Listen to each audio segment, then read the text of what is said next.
Lexend itself is about creating a tool that would alleviate the issue of dyslexia, which is a language-based or a communication-based issue.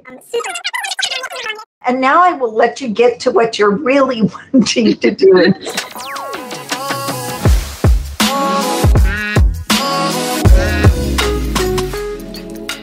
Yeah, as you said, and that's what I read about you, you were an educational therapist. You're not practicing it anymore?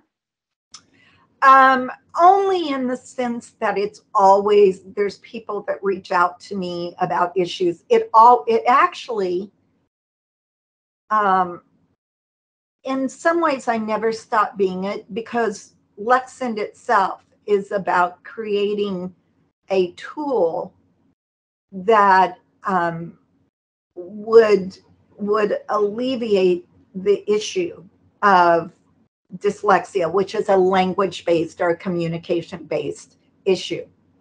So I still, I use it daily because I think about how the font should look, when someone's saying something, what they're telling me about the way that the brain is working, or the neurodiversity, or, a lot of times there's information, as you know, out there that says,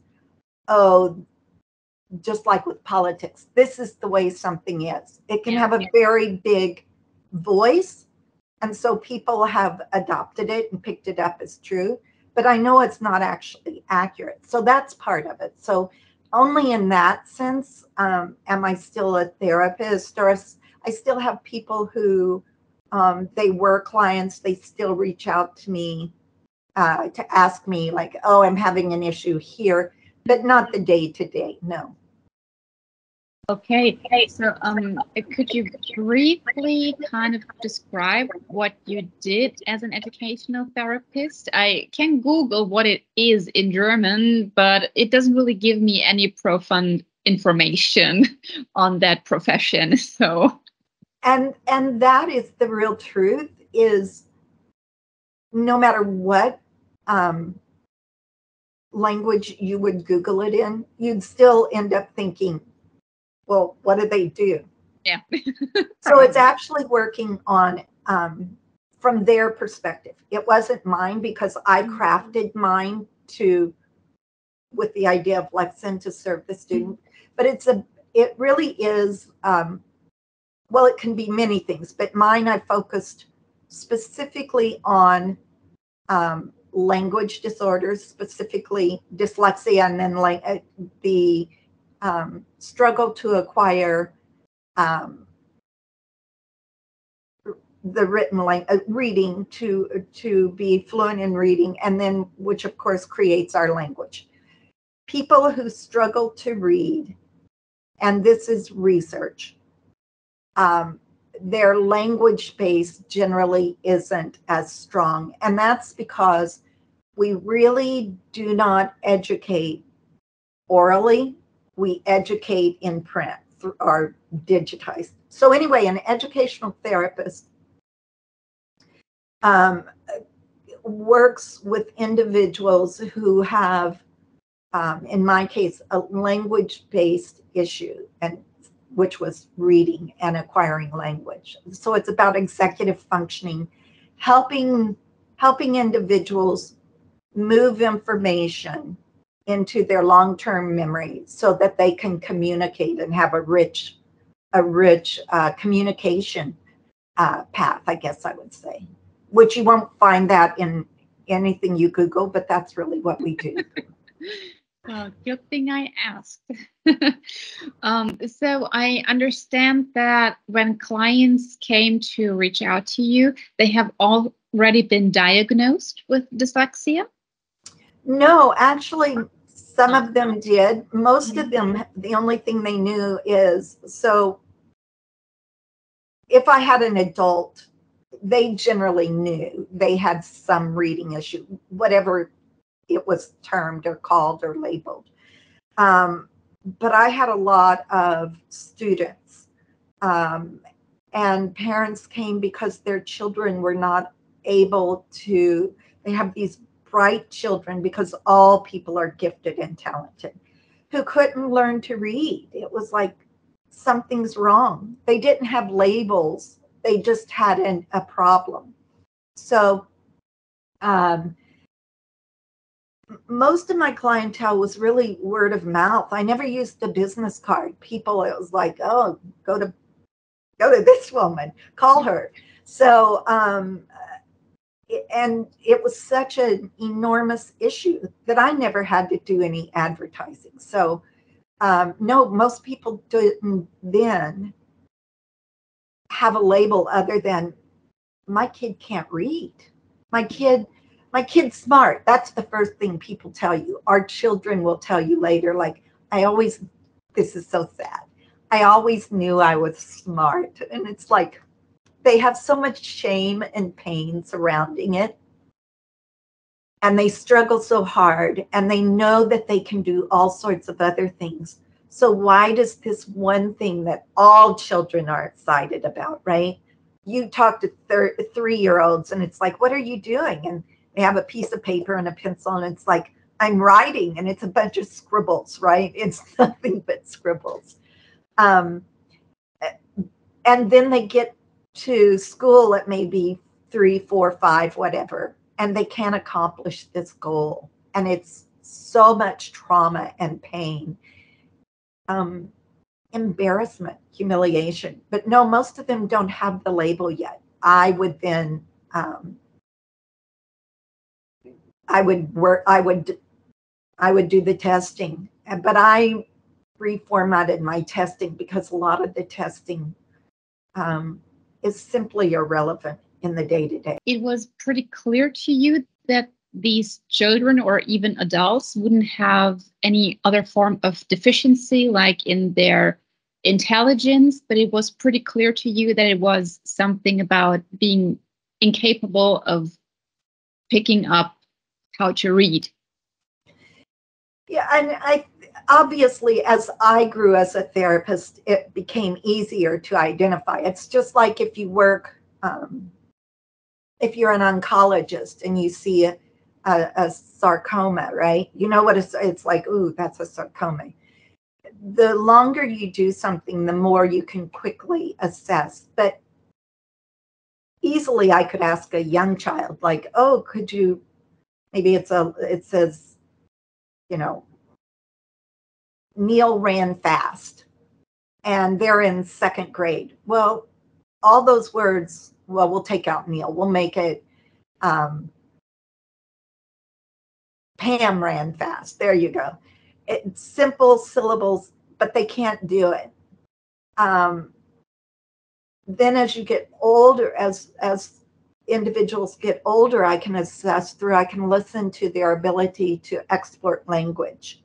So those that can read well can generally what? Communicate well, because they have this storehouse of a library of language. If you can't read well, you have a limited library of language. Therefore, when you talk to me, you struggle to give me words that are multi-syllable. My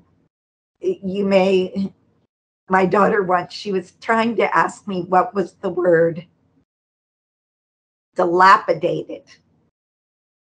And she kept saying, you know, mommy, and I don't recall what she said, but she meant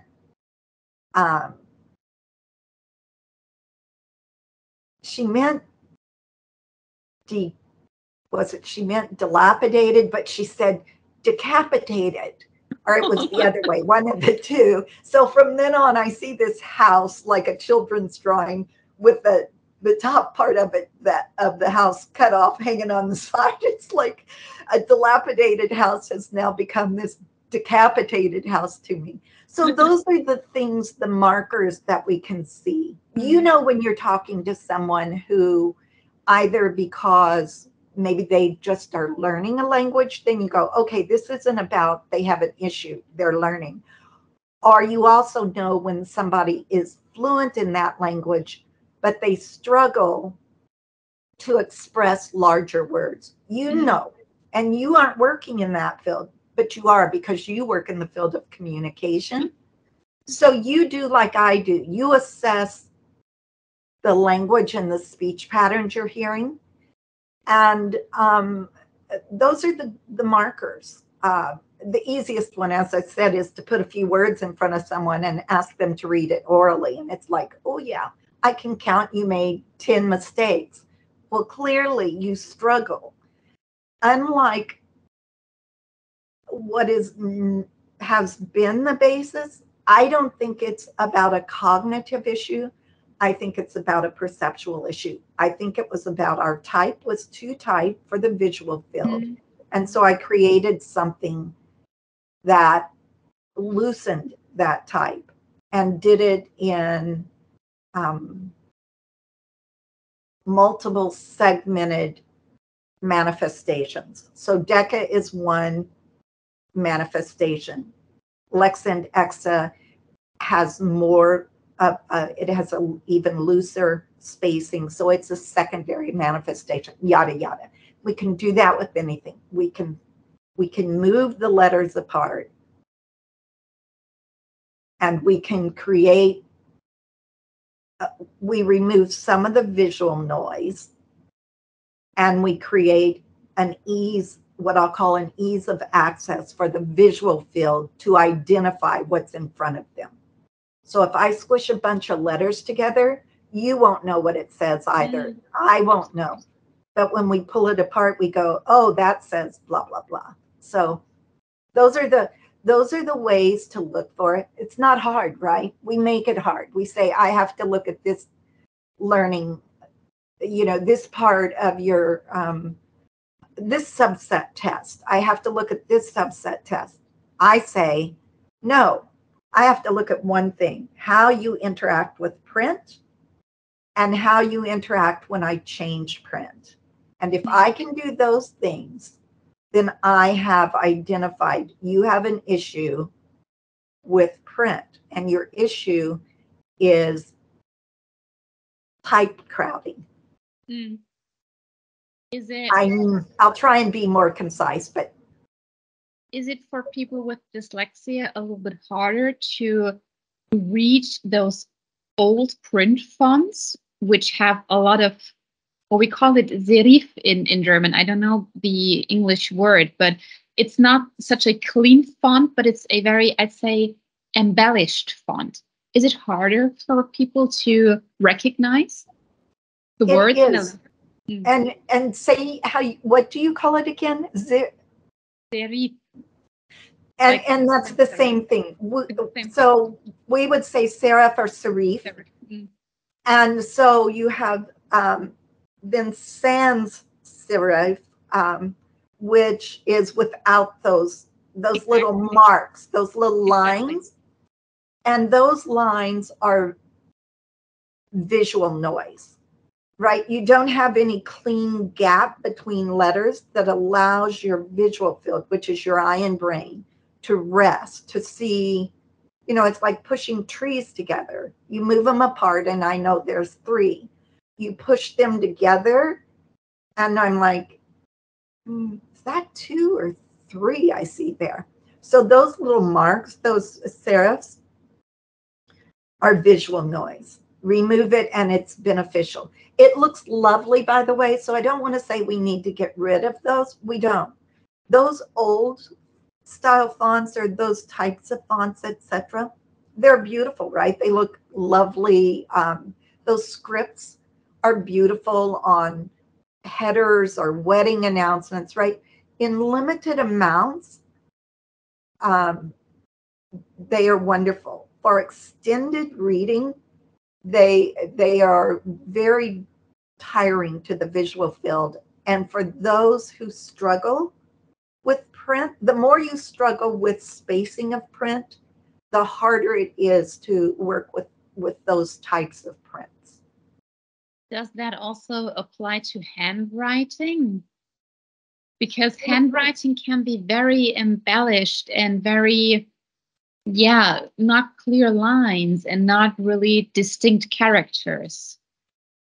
Yeah, and I haven't studied that a whole lot, so this is more of an opinion than rich, deep knowledge. Cursive, I don't want to get rid of that either. I think it's a rich product. We have a rich manifestation of our scripted language. But I don't know your answer. I know that it is easier for a young child learning to print or to write in cursive to identify the printed text. But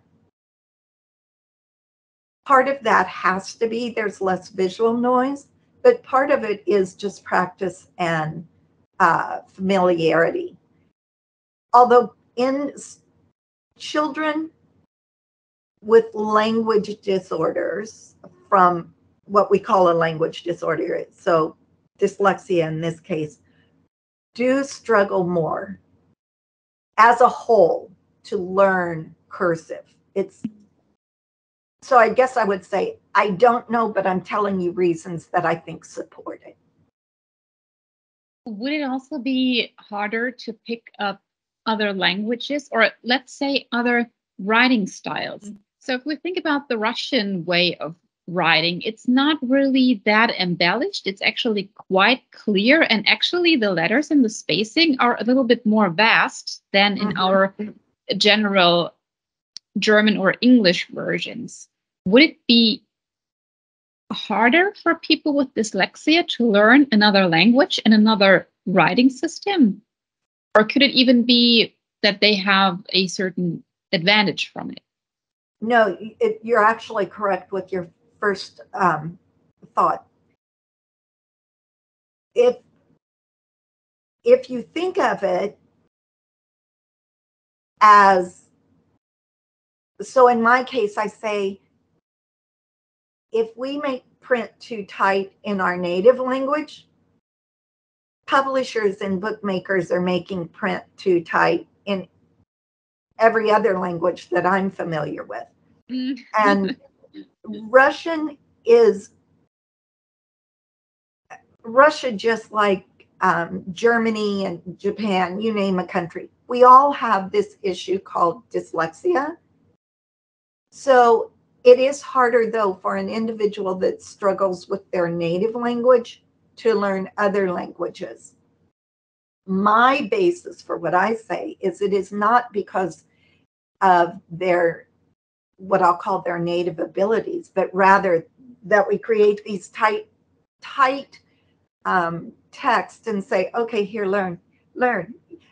Oh, wait, that tight text didn't work for you in your native language. I wonder how it's going to work in this other. So I believe we're just doing it wrong because we keep presenting it incorrectly. There are other things, because clearly it's about the visual field being able to, what it can accommodate. So some individuals' visual field can accommodate very tight print, while others need it much looser. It doesn't make one individual more capable. It doesn't make them more intelligent, but it does give them an advantage, because we are not creating, we have not been, we are doing more now.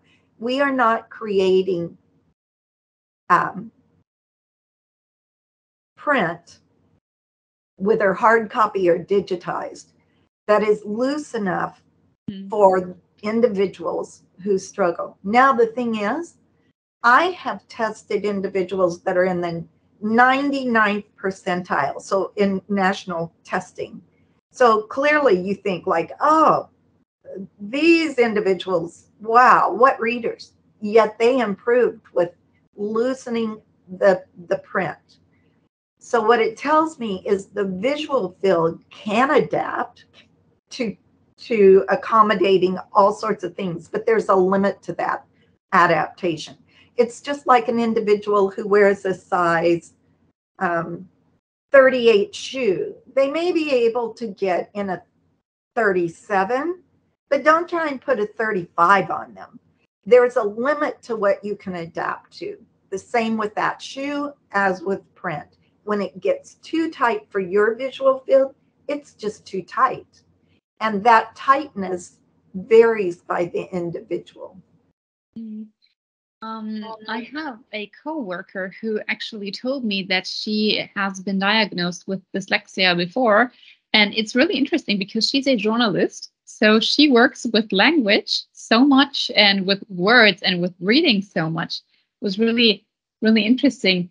And she said, she describes it like the letters start to kind of dance around. And Lexend also helps with reducing this. Is this dancing around what you would actually call the visual noise? Yes. So what happens is once your visual field starts to get exhausted, you start doing more blinking. Now you're not even aware of it, but you're blinking. So what she's talking about from a researcher, science perspective, is called two things. Crowding, where the letters are getting too tight, they're crowding one another. And masking, where the letters literally are so tight, she honestly begins to not see them. Now, she knows they're there in her brain. Her brain goes, I know those are there. So they start to reverberate. What can I liken it to?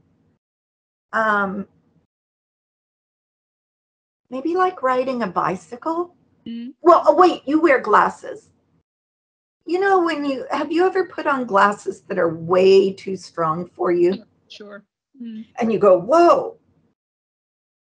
If you reduce that prescription some, you finally find a place where you can see, but it's not great. It's still not what your prescription should be.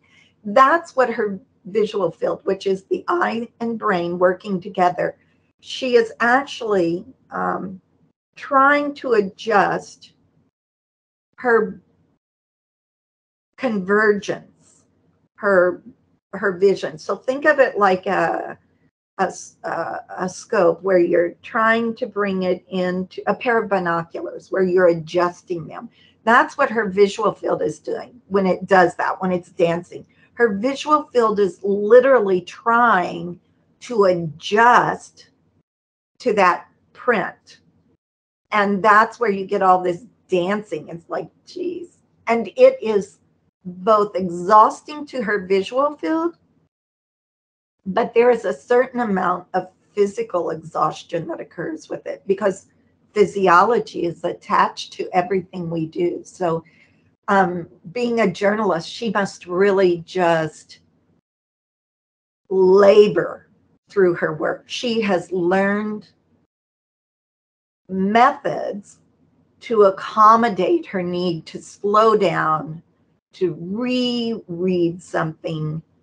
If she reads something and she thinks she read something, it's like, wait, that makes no sense. She goes back and goes, oh, okay, I thought it was this word, but it's this, like the word dilapidated and decapitated. So that's what she's doing. She's a primary example of what I'm saying. Once you loosen the print, she has less visual noise, and that what she calls dancing then is reduced or are just removed. So did she find one of the Lexend fonts that worked best for her, and did she like it? I showed her our Cosmos Direct website, and she said it's enormously easier for her to read that. And there's some free fonts on Google that she finds a little bit easier to process. I think she called it something like with Gothic, which is a very clear lettering, or a really clear letter design, and the letters in itself are a little bit more vast, and the spacing is a little bit bigger, which is quite a modern thing. She says she has a lot of troubles when the character design gets really thin. So that's the weight. She's looking, she probably is looking at a monospaced. It sounds like she's chosen a monospaced type. So every letter is the same space apart. That's helping her brain to go, okay, here's the tempo of this type.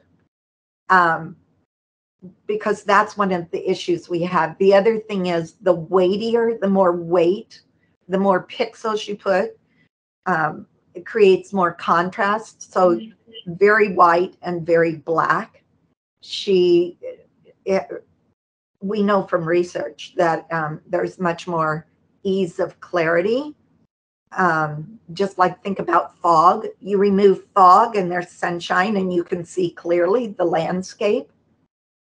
The more fog you put out there, the harder it is. She is using her brain, her visual field. She is choosing things that help her accomplish her goal.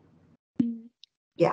When we talked about it, I said I of course don't know what it feels like exactly, but I can try to, because I realized for myself when I turn on my dark mode on my smartphone and the backgrounds become black and the writing becomes white, and it's a really thin writing, for example, when you I don't know, read a blog post or whatever, it becomes very draining and very exhausting for my eye, especially when I scroll. It tends to become foggy, actually. Right. I think it's not really the same, of course, but it's maybe. Well, it actually is the same. She just has more sensitivity to typographical factors than you do. Her level of sensitivity requires more specifics for her to interact with print successfully, right? It's not about intelligence. That's the thing I keep wanting to make clear. It is not intelligence. It is a manifestation of a perceptual outcome, which is typography. We have created typography that is not conducive to the human visual field. And just like some people can live their life without glasses because their vision can adapt to so many different their muscles are tighter, they'll contract more quickly, yada yada. Think of the text that way. The more issues we put in front of it, like you said, the black mode with thin white, it's grainy, it almost feels gray. Like the print doesn't feel white, does it? It feels gray. And the longer you scroll through it, the more gray it becomes because you're exhausting your visual field. Her visual field, give it more space, more weight, more contrast. And that exhaustion also is removed from her visual field.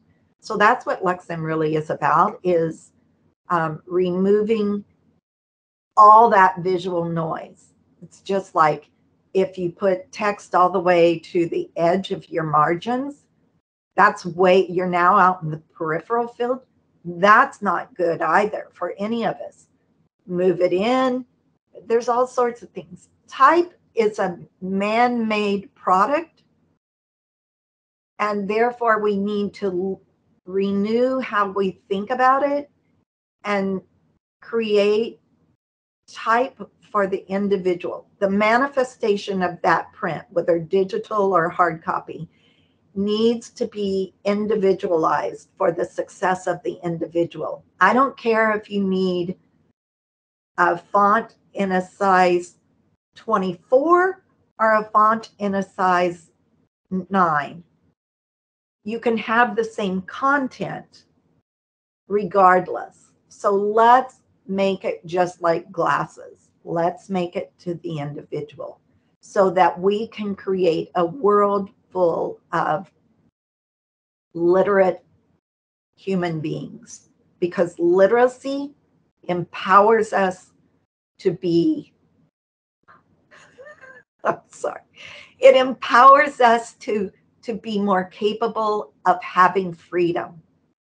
And just like you said about messages, particularly in politics, as you just briefly, messages that aren't honest, if we can read well, we are empowered to gain knowledge that allows us to go beyond our family culture, our neighborhood culture. We can live in the depths of a third world, and if we are literate, we have more opportunity to escape those problems and help others escape also than we do if we're not literate. So that's what I think typography should be about in this day, is creating typography that is looking at the individual and looking at it in the context of creating literate human beings so that we can escape the heartaches that exist in illiteracy. So Lexend is potentially applicable to other forms of writing as well. Like I think you said last time, it's something about Arabic. It's possible to kind of translate it or transition it to the Arabian way of writing, and this is really, I mean, it's really round and it's really complicated, isn't it? And it's much like cursive, right? It really is like a cursive language where the Cyrillics are much more like the Latin, right? They're separated. So yes, you can, because what Lexend is actually a set of specifications of white space. So it is it's mathematical specifications. Now I created it first, and then I recorded, oh, these are the specs. I didn't create specs and go, okay, let me find a font. So, but you can do that with any, and it's really about thinking about the fact type is, first we'll call it letters, and then there's math involved. That's the space and the frequency of that space, which is called spatial frequency. There's your math, right? Einstein's theory of relativity, right? Spatial frequency, space and time. So if you take and you apply mathematical formulas, like, okay, I want this much space between all my letters for this font, let's say for Deca. I want this much space for Exa.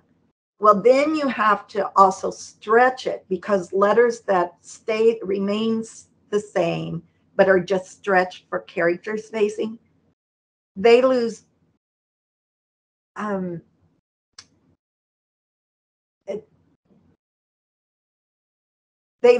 that visual appearance that we're looking for. We want it to look both like it's extended in height as well as greater space between. It's just a mathematical formula. And then there's a visual, we'll call it an art piece to it, but really it's a visual manifestation.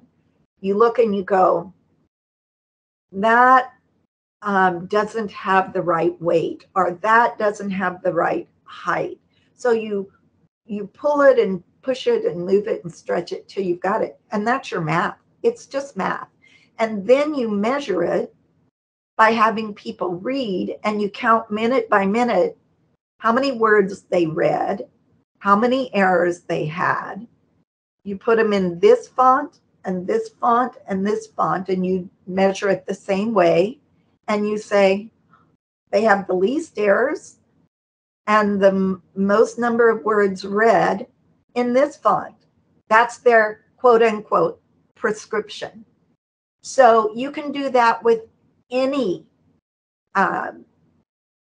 font, whether it's Cyrillic or Arabic or Latin, a Korean font, a Chinese font, you just put the math to it and say, I want this much space. And then you take the art and you say, how do I get that to look like the spacing is perfect? And I say, take the spacing formulations, the specs from Lexend, and apply them to the other languages, and then tweak, or other fonts, other types, and then tweak them for accuracy. That's all you have to do. You know, it's like, if the best, let's take a step. In the US, I think it's like it needs to be 8 inches high, and then the runner needs to be maybe 8 inches also. I'm just going to make this up. I don't know what they really are, but I think it's 8 by 8, let's say, something like that. Well, that's a spec, right?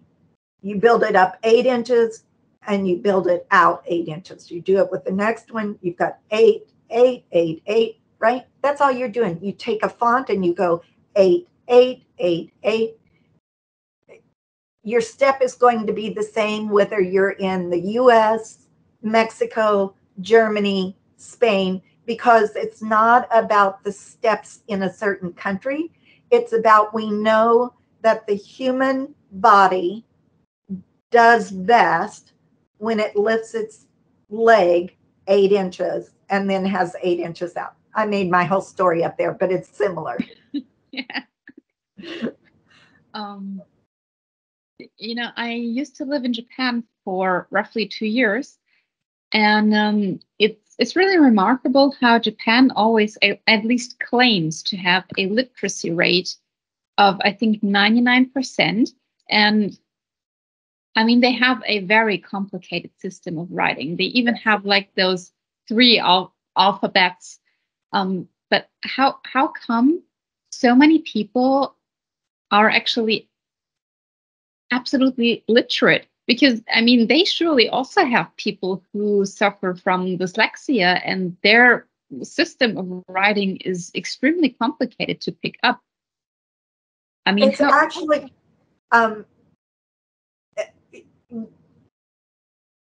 so you're correct.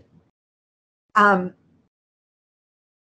we call it dyslexia. I'll call it print sensitivity. So what they don't do, though, is they don't put their characters as type. If you look, they really do have more white space, which is where the visual field can rest. So anytime you see a language where their script, their type, where their script has more white space, you will probably have higher numbers of literacy, because they created a better script as far as their specs go. So we usually, in science, we talk about they're more transparent. I would say yes, but that's not it. It really is about, you move the letters apart and you get a better outcome. They have, right, all of those languages. It's like Farsi and Arabic and the Asian language, or their scripts. They're all beautiful, right? They have a lot of curve, etc. So what is the difference? It's white space. It's reduced noise, visual noise. Those little nanoseconds help us quickly identify what we're looking at.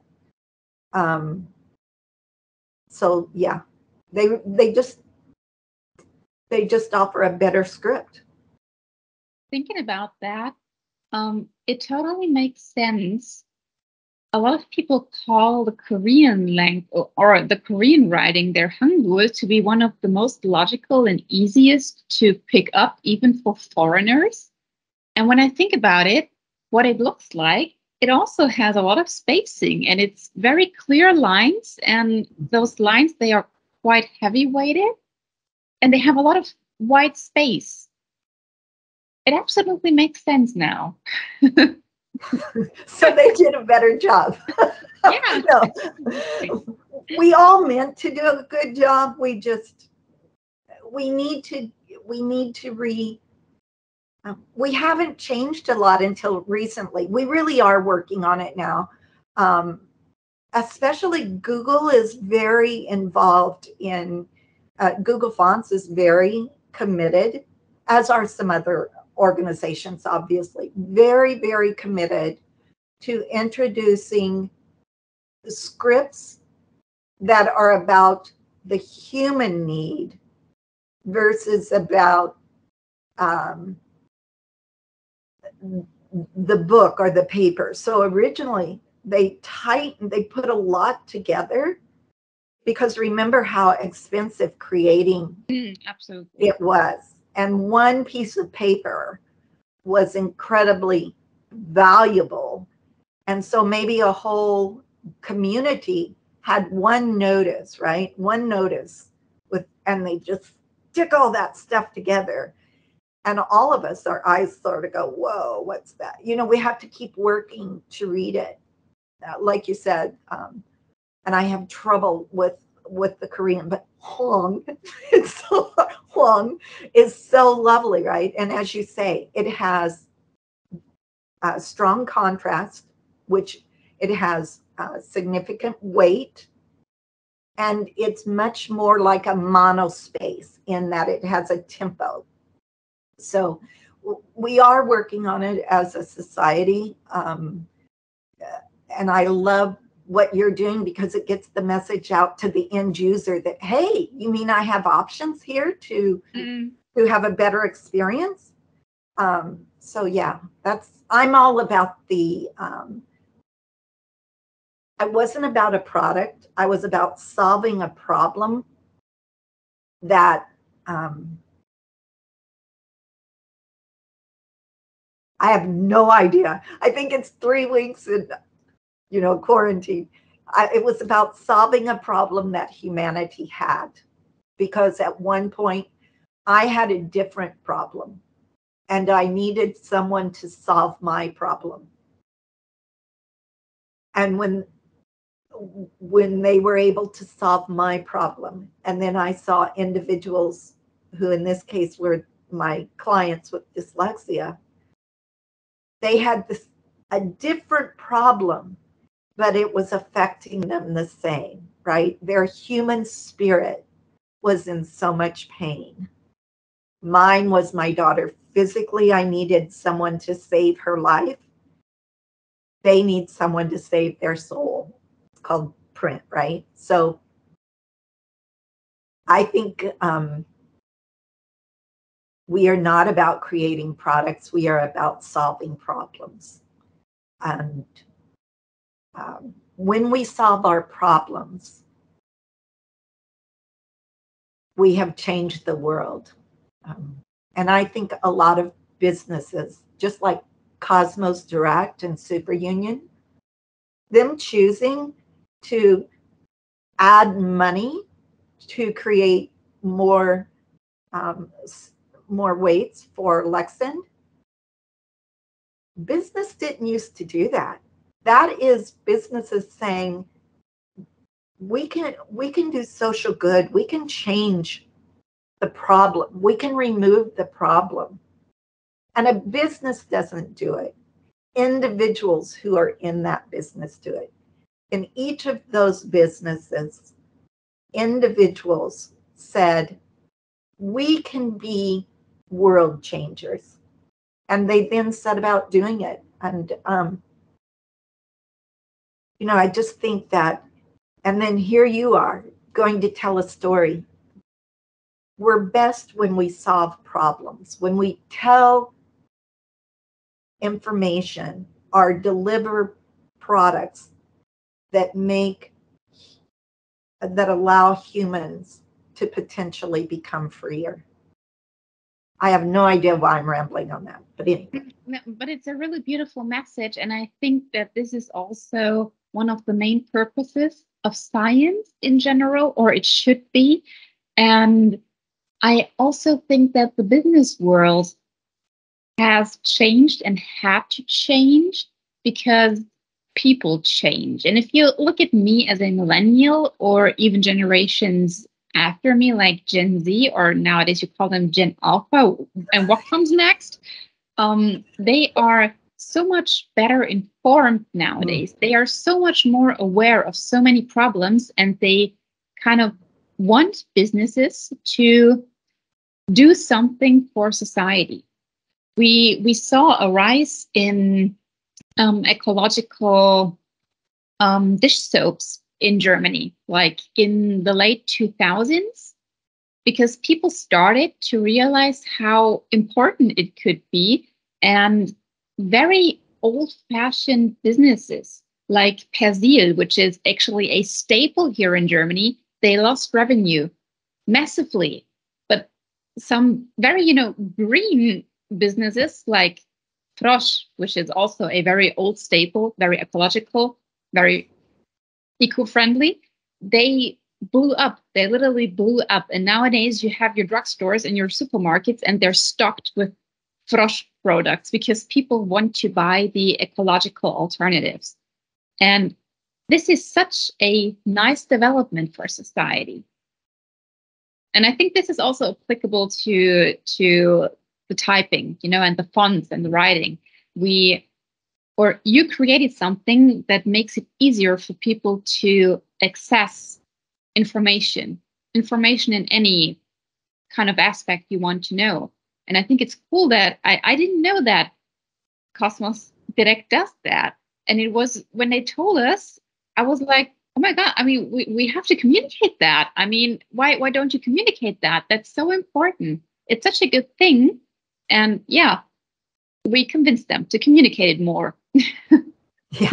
Talk about you are good.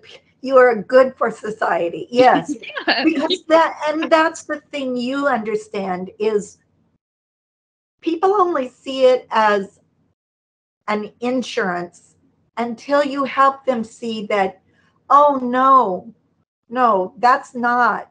We are about creating good, social good. And here's one place that is an example of the social good. And by the way, when they tell their story, people then, as you know, because of your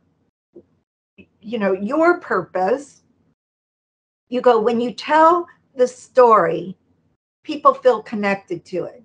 It's not, they may use your product every day, but once it has a personal story behind it, then it becomes personal, right? Like you said, you use the soap because at some level you also are helping the environment. Before you just use soap to get clean. Now you're using soap that keeps the environment clean and will make the world better for 2 generations out. Like I stopped using this soap with all these additives, not just to help myself, but I want 5 generations out to still be here, able to be healthy. And that's what you do, is you take people's stories that we don't see and you tell them. And as you're telling them, people will see not just that Cosmos and Superunion did these things, but someone will go, wait, there's a font that I can use to not have this issue with reading. You will do, because of your purpose and skill, you are solving people's problems. We're all entangled. We can't get unentangled. And I created one thing, which I gotta tell you, I know I did the work, but I honestly didn't create it. I literally sat down at my computer. Then it was a computer, not a laptop, or maybe soon after it was a laptop. And I literally started pushing, but I didn't even know what I was pushing. At the time, I thought, I hope I don't blow my computer up, because it was thousands of dollars to purchase it. You know, it was like, it's brand new and I may just do something. That's how little I knew about what I was doing. But I'm a person who's very, what I call, I very much believe in God, whatever anyone calls it. I'm not good at religion because I don't agree with most things, but very spiritual in the sense I believe that there is good in everyone and everything, and that if I just opened myself to it, I would find it. And I literally just started doing things. I knew some basic things, like I wanted a sans serif font that would be easier for children to read, blah, blah, blah. But I had no idea what I was doing when I started. And I just felt it flow through me. And I know some people would go, you're insane. And it's like, no, I'm not.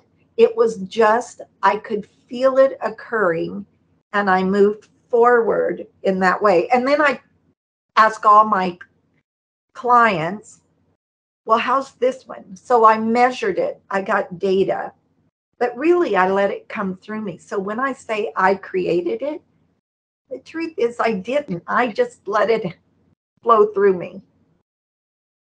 So don't write that down, but it's real truth. People will think I'm insane. It'll be like, oh, she's a new ager. It's like, no, I'm not. She's into that stuff. And it's like, no, I'm not. Really, I'm not. So, yeah, but it's really true. Yeah.